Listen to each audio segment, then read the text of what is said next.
Hello, I am Vaibhav Dakle. I am studying in third year electrical engineering in Zeel College of Engineering and Research, Pune. We done the project of logic gates operation by using transistor. The project is done by Vaibhav, Anushka, Swati and Naneshwar. In this project, Professor Deshmukh sir guided us. We use BC547 transistor to demonstrate the truth table. In this project, we use PCB board, 5 transistors, 6 resistor of 1K and 4 resistor of 10K, 5 push button switch, 3 LEDs and 1 battery.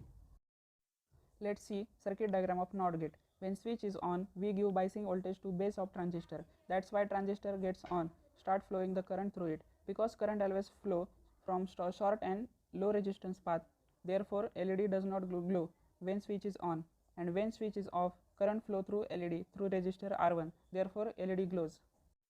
In AND gate circuit diagram, if both switch S1 and S2 will on, then only LED glows. If switch S1 is on and S2 is off, then circuit not get complete and LED remains off. If switch S2 is on and S1 is off, then require current to glow, not go to LED. This circuit arrangement satisfy AND gate operation. In OR gate circuit diagram, both transistor connected parallel. So if any one switch is or both switch get on, then LED glows. If both switch are off, then LED not glow. In this circuit, the push button is not pressed, it means input is 0. And when push button is pressed, it means input is 1. And when the LED is not glowing, it means output is 0. And when the LED is glowing, it means output is 1.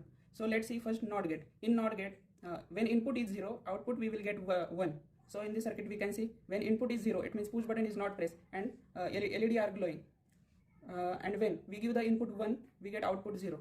So now we are giving input 0, 1. The output is 0. So NOT gate is satisfied. Truth table of NOT gate is satisfied. Let's see now OR gate. In OR gate, if both input are 0, the output is also 0. Here we can see that both push button are not pressed, so the LED is not glowing. It means both input are 0, then output is 0. If only one input are 1, any one input are 1, the output is 1. We can see. And when both input are 1, the output is also 1. If both input are 1, then output we will get 1. So OR gate truth table is also satisfied. Let's see AND gate. In AND gate, both input are 0, then output is also 0. Here we can see both input are 0, the output is 0. And when any one input is 1, then output is 0. We push this press button, the output is 0. And for this push button, the output is also 0. But when the both input is 1, the output we will get 1. So now we are pressing both push buttons. Then we will get output 1. So AND gate truth table is also satisfied.